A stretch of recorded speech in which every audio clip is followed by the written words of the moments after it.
Ja Morant, is he getting traded or nah? Let's dive in.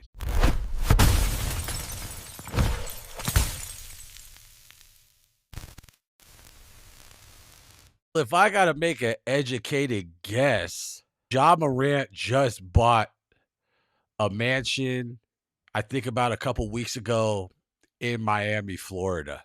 And one of his preferred destinations is the Miami Heat. So right now, that's looking inevitable. And the theme of this trade deadline is people need a fresh start. Obviously, like the annoying story of Jonathan Kaminga, obviously. But John Moran, I think, has had more turmoil.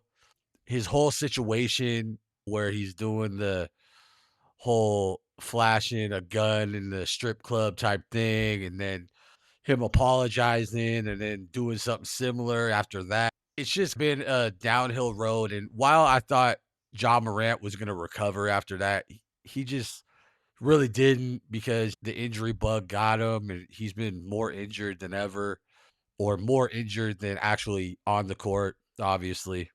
And I know a lot of people are down on John Morant, but I think his skills speak for himself. And the only thing that has been hurting him since the controversy is really him being on the court.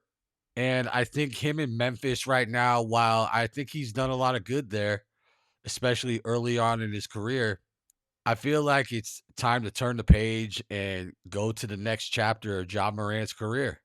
And Miami, I guess he just wants to go there maybe because it's Miami. But him going to Miami, he'll be with Norman Powell. And this is without knowing what trade packages will happen, but I'm just saying he'll be with Norman Powell, who is like a Desmond Bain sidekick that he used to have in Memphis, Tyler Hero. And if you really look at it, it is similar to the Memphis. You could sub out Bam Adebayo for Jared Jackson Jr. Like I said, Norman Powell could be like that Desmond Bain guy, and Hero could be, I guess, like Cam Spencer. But it's all about a fresh start.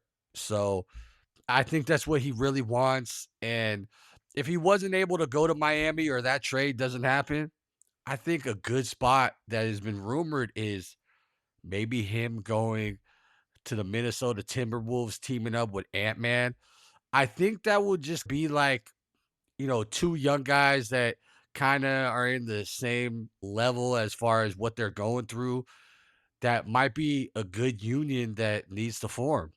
But to summarize, I think it's time for the Memphis Grizzlies to let Ja go and just start over and see if he could recover what was once a promising NBA career. But like always, drop a comment with your opinion. Is Ja getting traded at the trade deadline on February 5th or before? Let me know. This has been the authentic take. Until next time.